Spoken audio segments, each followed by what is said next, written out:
Hey guys, I'm learning TFT and I am sharing my learnings with you so that you can learn and I can learn more effectively in the process as well. In this video, I'm going to go through a coaching session with Aesah via his TFT Coaching Plus program, which I highly recommend. He also has a basic program, and we dive into 7 Anima.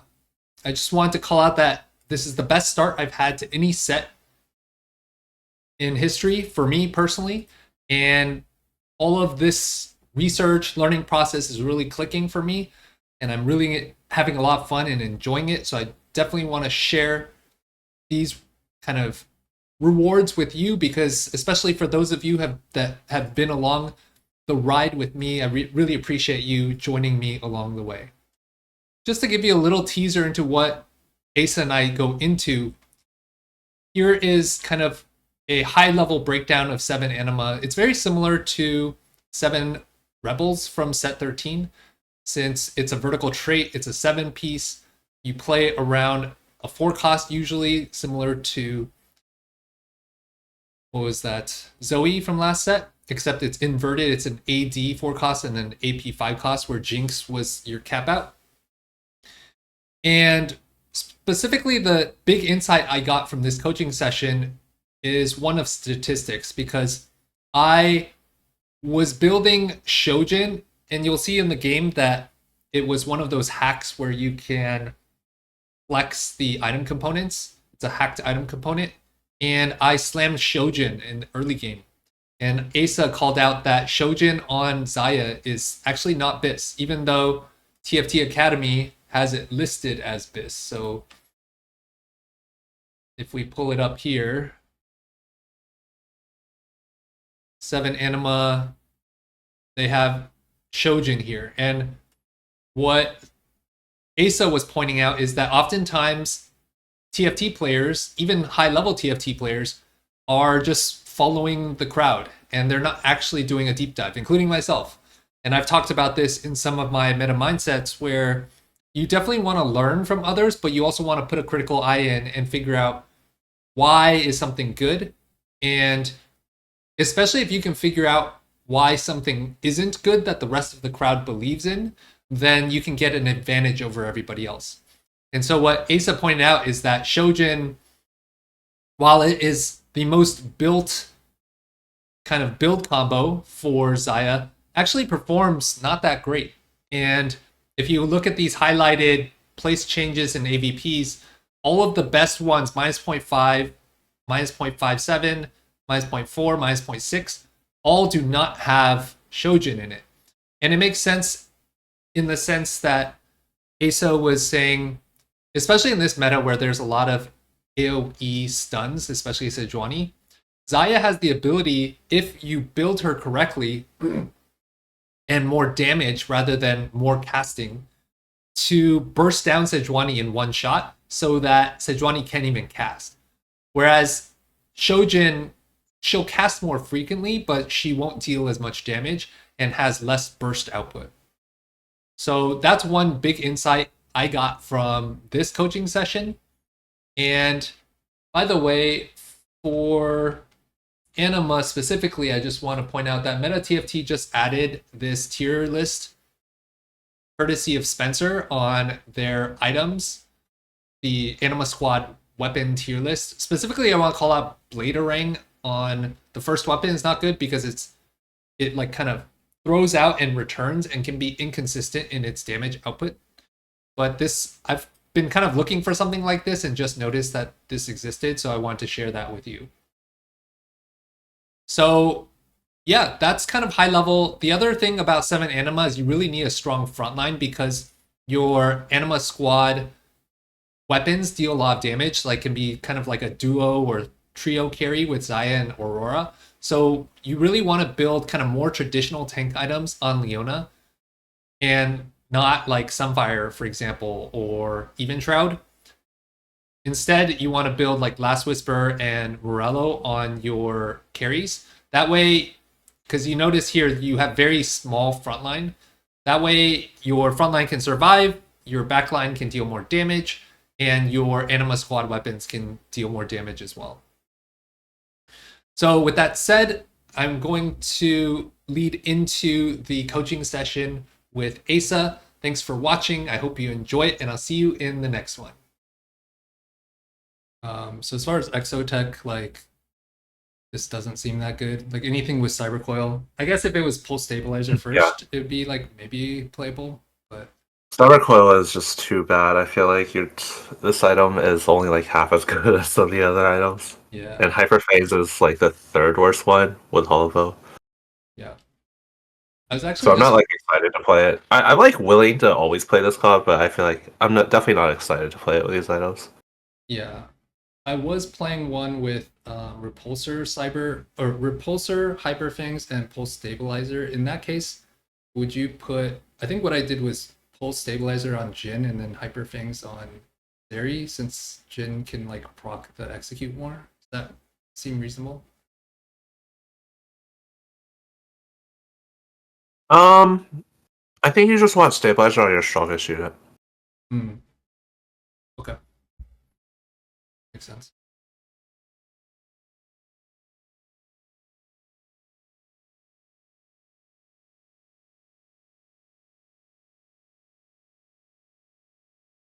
Sorry, I missed it. What was the portal? Uh, that's actually a good question. I think outplay doesn't always capture the. Oh, okay. That's okay.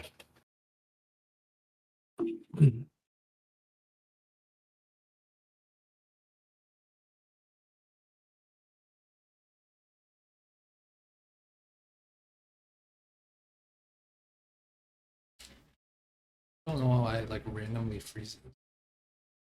Yeah, I don't know.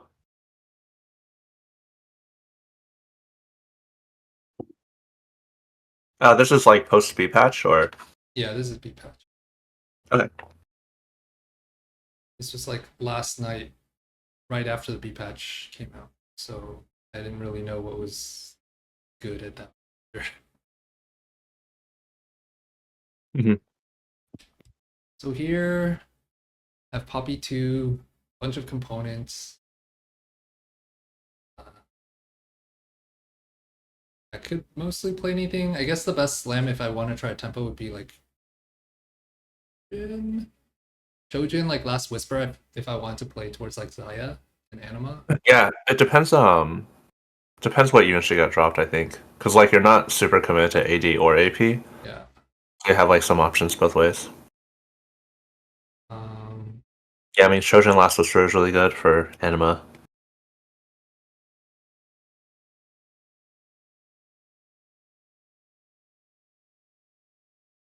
and given that I could get a Seraphine 2 off of Cluttered Mind and I don't really have much direction, I feel like the econ just kind of makes sense. Yeah, Cluttered I think is a lot worse in like these I guess I would call them normal openers where you get 6 gold.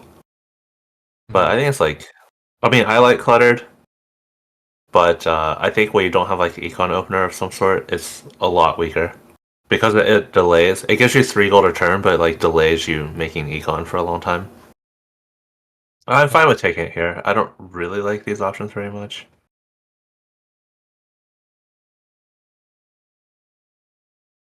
I also know that I like this augment a lot more than a lot of other players.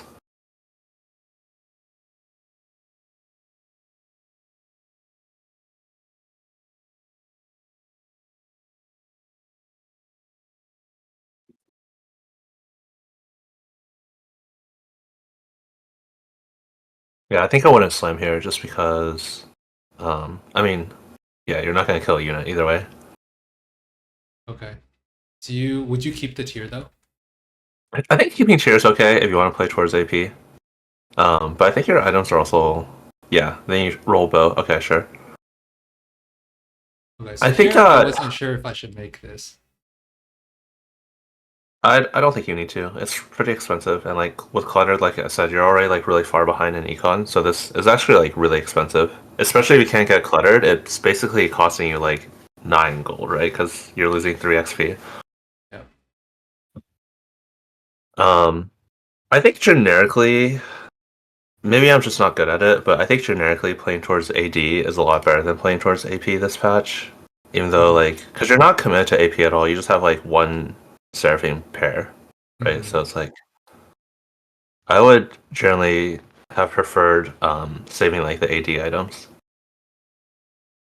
Okay. I just think there's a lot more options. Whereas AP, I mean the four costs like they're Brand, Annie, Ziggs, and there's one more. Brand, Annie, Ziggs. Okay, I can't remember, but either way, I don't think like many of them are very appealing. Like there's some reroll APs that are good, but you kind of like it doesn't really seem like you're angling towards that. So Yeah, I feel like the most obvious angle from here is just Zaya. But yeah, like yeah, no, I Shojin can agree. also go towards like MF too, right? Yeah, I agree. I mean, Xayah and MF use basically the exact same items.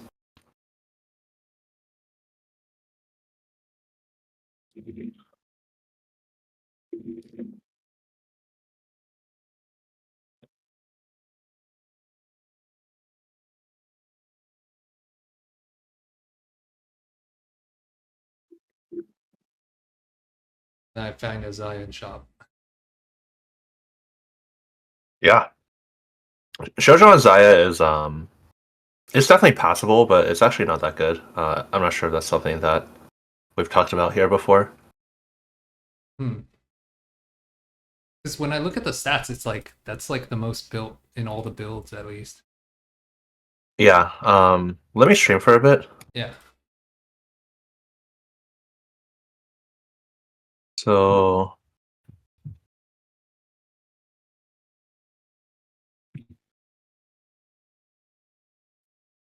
I'm gonna use last patch just because obviously there's way more data. We go to Xayah builds. Let's just say 2-star 3 items, or let's just whatever. It doesn't really matter. We can leave at this.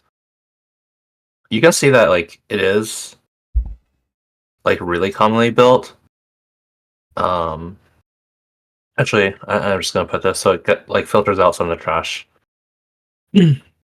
But if you look at like the average placements of all the builds, like all of these with like 1,000 game sample size, like on its own, like any one of these with 1,000 game sample size, you have to be a little careful. But there's so many of them, right? Every single build without Shojin is minus delta, no Shojin, minus delta by a lot even. But every single build with Shojin is plus delta. Hmm. What's your Um, hypothesis as to why it's built so much then?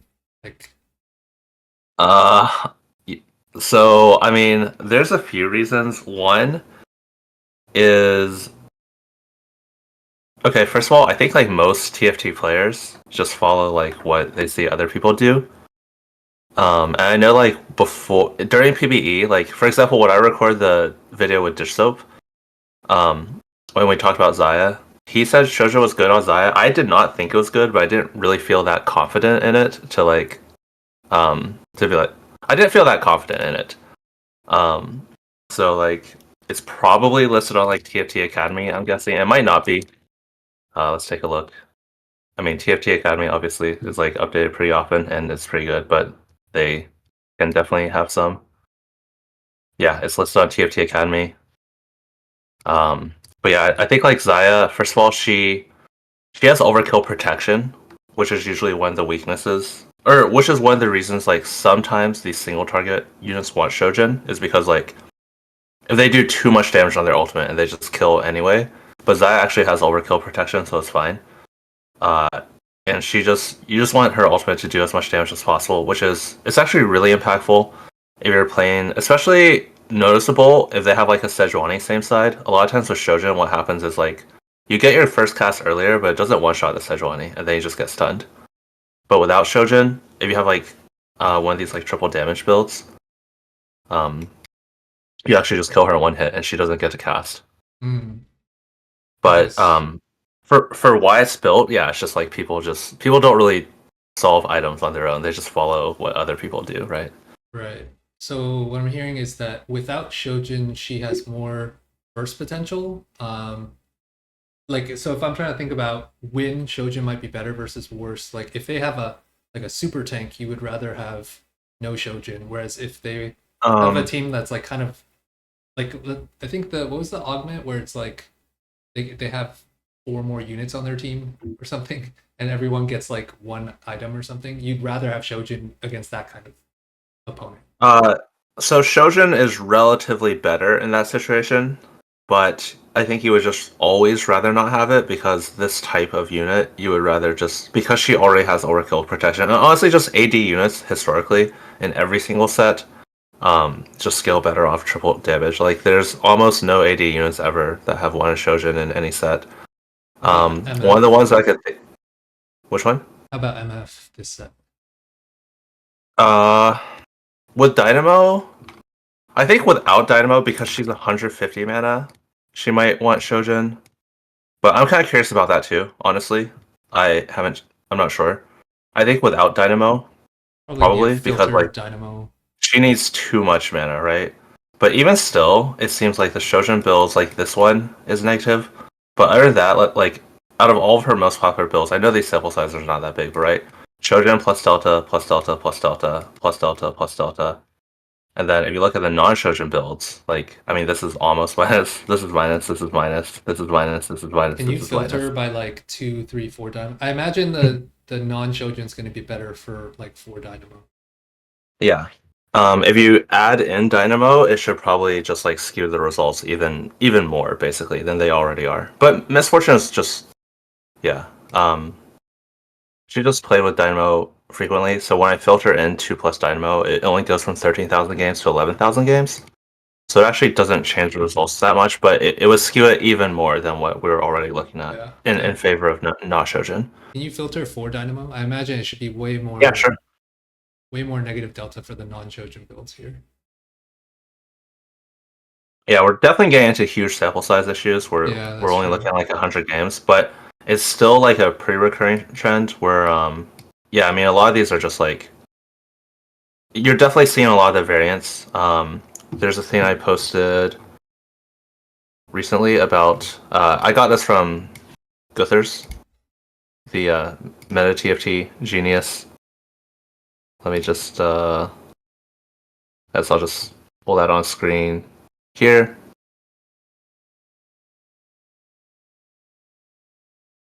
Um, so it's like for a 100 game sample, your standard confidence interval, which we usually say is 95%. This is pretty high. Like you can definitely use these samples, especially if we're looking at like 100 game samples of multiple things. But it swings by like 0.5. So like when we look at like this 100 game sample and it shows at like 4.2, um, I mean this could swing by like 0.5 either way with it for like 95%. So it's for like basically like a standard confidence interval. So it's like pretty. We're definitely seeing some of the variants. Like these are all within like like 0.2 of each other. So it's kind of like hard to say. Okay. But yeah, the more dynamo you have, the less mana generation you need. Um, yeah. But yeah, Zaya definitely. I think Shojin is. It's not bad. Again, if we kind of compare it to her other items, right? Like Infinity Edge is built way more as minus Delta. Last Whisper is built a little bit less as minus Delta. Like if you just, I mean, I was looking at builds earlier, but if we just look at her top items here all the way up to Rageblade. I mean, Rageblade we also know is not that good, but I think Rageblade is better than Shojin. I think it's comparable. I think Rageblade and Shojin are about the same. I think these other items from like Deathblade up are a lot better. Stats pretty much reflect that. I don't like to overuse stats because there's a lot of other factors that go into this. But I think like this is such like a clear outlier, and also just from like playing the game, I don't think it's very good. For like, I think like the Sejuani example I gave is extremely relevant, but in general, these unit types just don't really want Shojin. Like what were the AD carries in set 13? I don't even remember.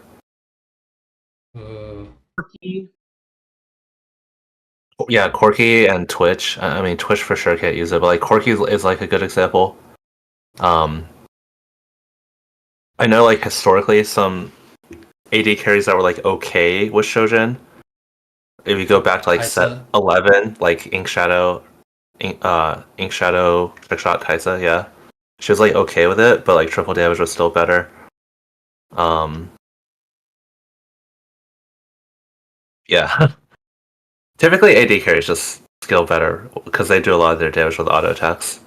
Even Xayah, who's like mostly ultimate dependent, but she's still doing a lot of damage with auto attacks. If we look at her compared to like Aphelios, I think there's like Aphelios is a little bit more auto attack damage dependent because he doesn't gain mana for these 6 attacks, I think. But he's 63 AD, 0.75 attack speed. Xayah is 60 AD, 0.8 attack speed. So she's basically doing just as much auto attack damage, like baseline. Mm-hmm. Okay. Okay. Can you still see my screen? Yeah, I can. Okay. But yeah, I think in general, like hypothetically, if TFT Academy just posted like Deathcap as best in slot Xayah, I would not be surprised to see it in like the top 5 play rates.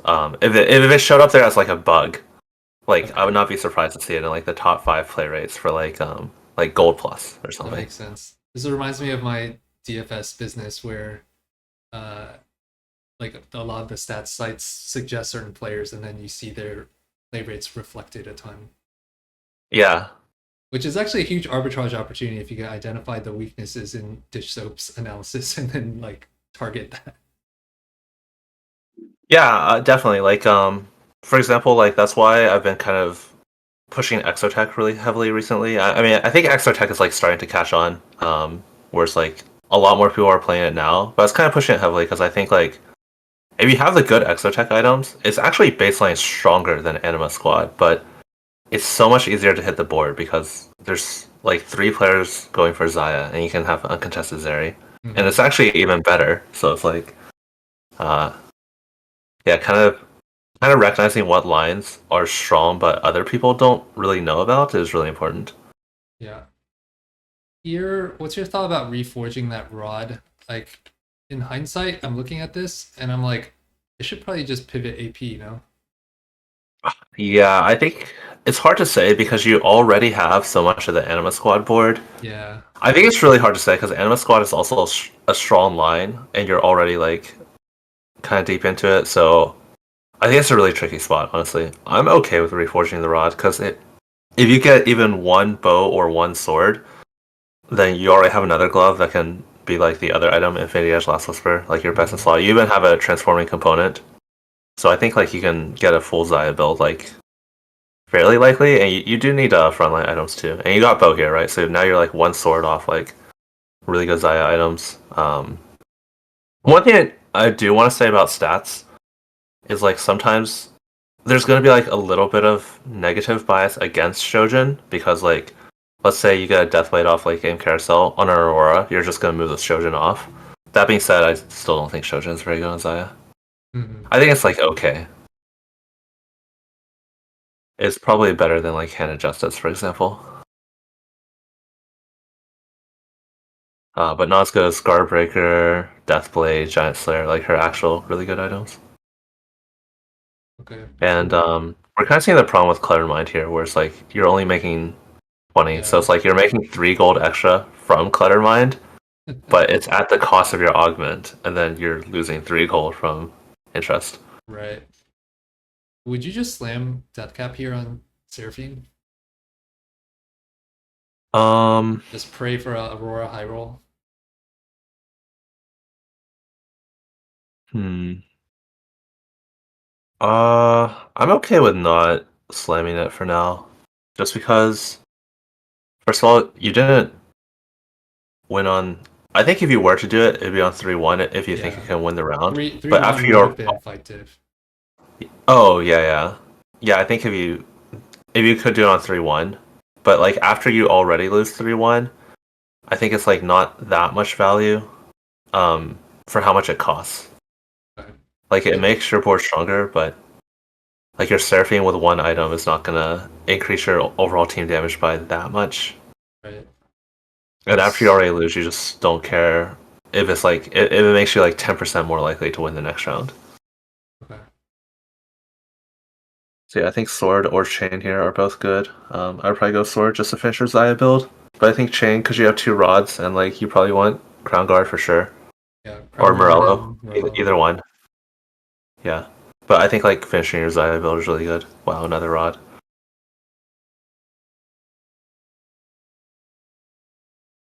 Yeah, I guess honestly, I think yeah. Now that I think about it, I think Death Cap is actually probably wrong because you really want Morello.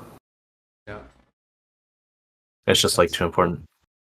And Death Cap just doesn't do enough on your board. If you had a Deathblade also, so then you're three items Xayah and you have like a Shojin with Justice Surfing, then I think I would make it because that is a lot more impactful. Okay.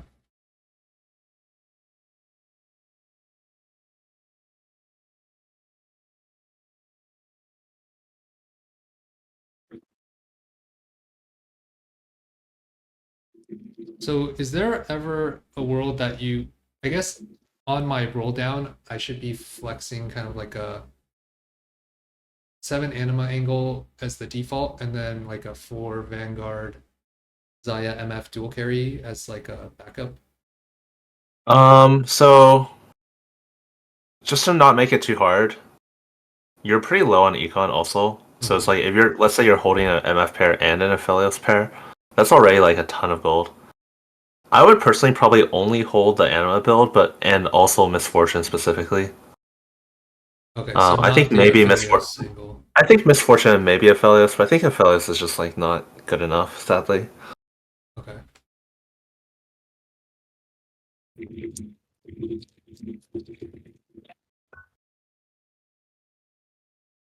And do I feel like I'm in this situation a lot where I'm like trying to decide whether I should push 8 and roll here or because Clutter Mine like is off intervals, so it's like here or 4-3. I guess I think I scouted and I want to say there's at most one contester. I forget off the top of my head. Yeah, I feel like you're pretty poor, but you're also low on HP, so it's a tough position. I think 4-3 is probably better, but it's really rough because if you lose these next two rounds, you're like 30 HP. But the thing with Clutter Mind is like a lot of the value is also in being able to go 9. So if you level here and roll, you're probably gonna be a true zero, and it's like gonna be really hard to fill up your bench. You probably can't even really afford to use Cluttered anymore. Yeah. And if I wait till Um, 4-3, I get like 11 gold in value, 6 from cluttered and like 10 from interest. yeah, it's really risky. I mean, and then also some neutral, so 4 more from natural XP.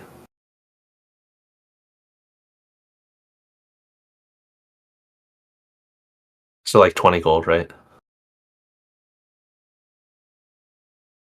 Oh, like 11 per round. Yeah.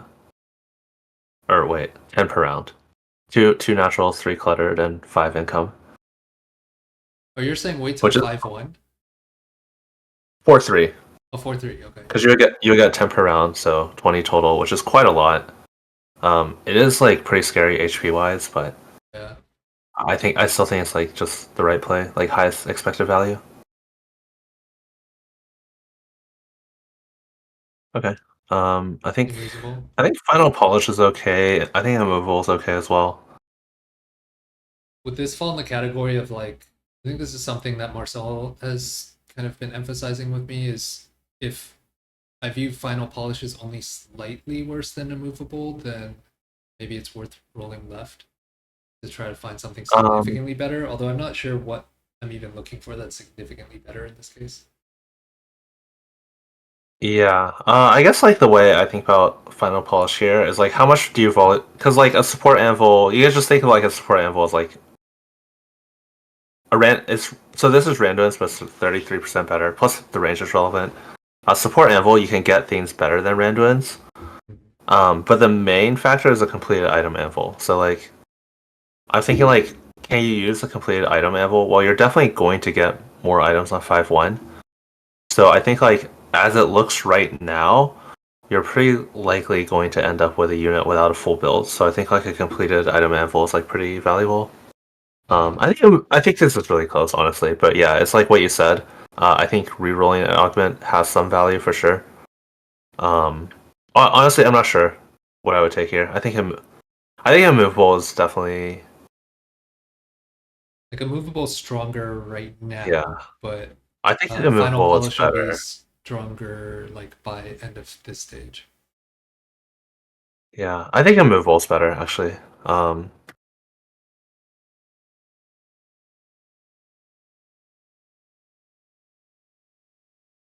yeah, I wouldn't bother like with Jarvan. I would just use this gold to like roll more. Oh, okay. Oh, you level on 4-2. Okay, yeah, I see. Oh, what Um, was? Oh, 4-3 is not a good interval either. Yeah, I guess 4-2. I guess it has to be 4-2, honestly. yeah, I was just getting Yeah, paranoid about HP, but maybe I should have yeah. waited a No, little I longer because think. I'm so Well, far. I think you have to level on this round. I wouldn't hold like all these Yumis though, for example, Yeah. because I think like it's more important to just hit your board now. I probably just would give up cluttered for a bit from this spot. Oh, okay. Just roll true zero, ignore clutter. Yeah, because like if you do go 9, you're actually losing a ton of gold. Like 3 per round is a lot, but like I just am not sure like you're even going 9 for this spot with 0 Leonas and only Zaya pair. Right.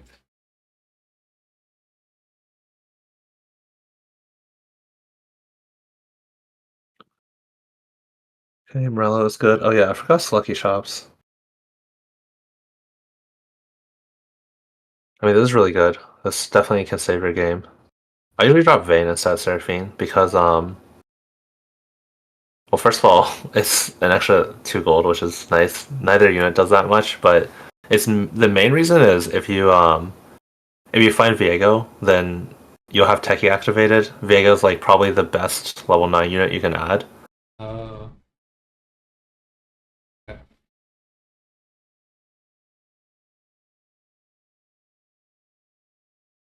But yeah, basically both units pretty much neither unit really does anything, so just like saving the headache of having to re-find Seraphine for Techie if you get Viego. Right. Would you itemize Leona 1 over the Alawi 2 and make like no Bastion Alawi 2? Yeah, I think I would. Okay. Because like Vanguard kind of makes up for like the 1 star versus 2 star, as well as Leon's just being a better unit. Um, One reason I kind of don't like removal is kind of like of what happens where I think there's just like a lot of AoE in this set. Yeah, so vulnerable to Sejuani. Yeah, I would also probably not. Well, it's not just Sejuani, like Aurora there got like a lot of value, but I think I would just like not full greed it on some of your backliners. Okay. Yeah, I don't know how many Leonas are out, but from this spot, I'm just rolling for Leona too.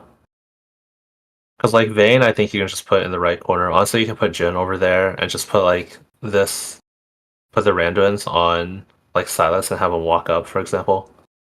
Mhm. Right, so I should be rolling down to 0 here. I shouldn't be. I don't I know think why. so because like it's also Lucky Shop, so other people I think are gonna have a lot of their 2 star forecasts. I'm just a little scared. Obviously, like if you scout and you think you can live, but I'm just a little scared you're not making it to 9, Yeah. which is like the advantage of not rolling. Yeah, so yeah, you rolled here and you hit Leona. That's good. And now I'm just gonna sit because there's like nothing to do. Right. But yeah, this Sejuani, for example, is another weakness of randoms. It makes it really hard to like last second swap and Right. I also think it's because your comp, like you do have an Aurora, but Zaya is like positioning agnostic. So I think like you don't benefit from clumping the enemy team. So like when everything's really clumped because of your randoms, it doesn't benefit you as much. So I think like it's better in comps that have a lot of AoE, like Strat Amp, for example. Like Annie and Viego Mm-hmm. both do a lot of AoE. So it's like when you clump, you get punched for it, but you also force the enemy to clump around you. So it's like not even that bad. Yeah. Which helps more if I could have gone to 9 and thrown in a Viego. Yeah,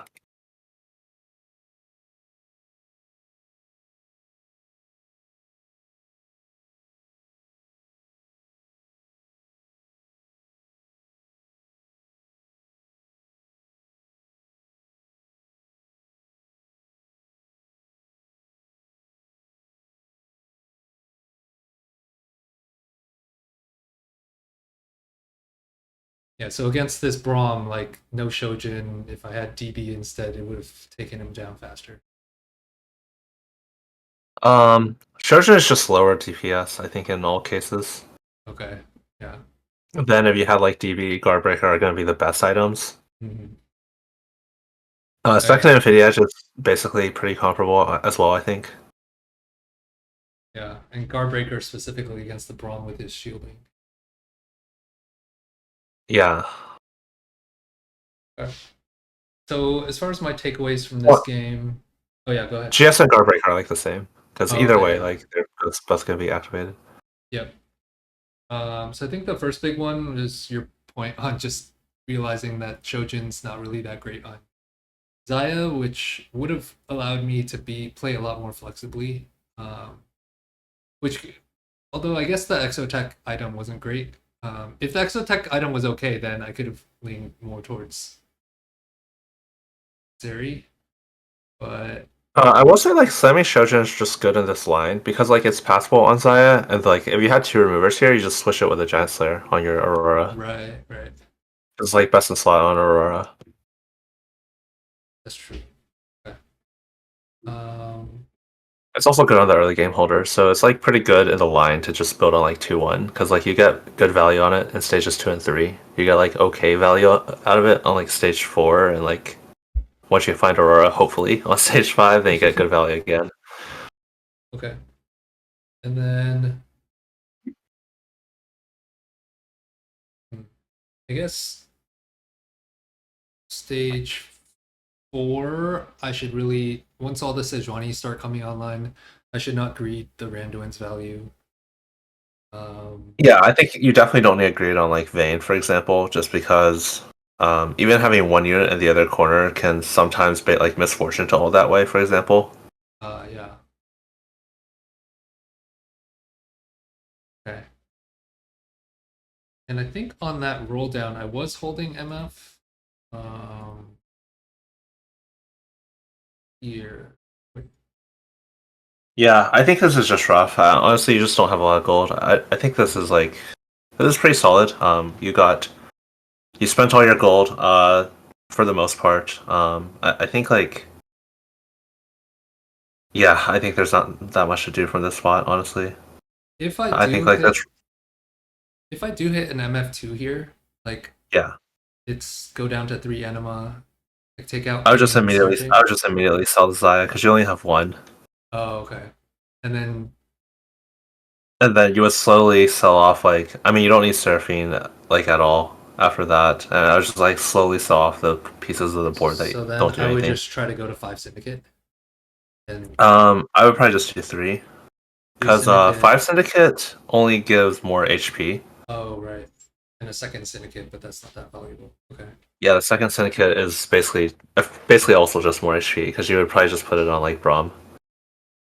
So it'd be 3 syndicate and then just like a 4 Vanguard frontline, throw in a bunch of dynamo.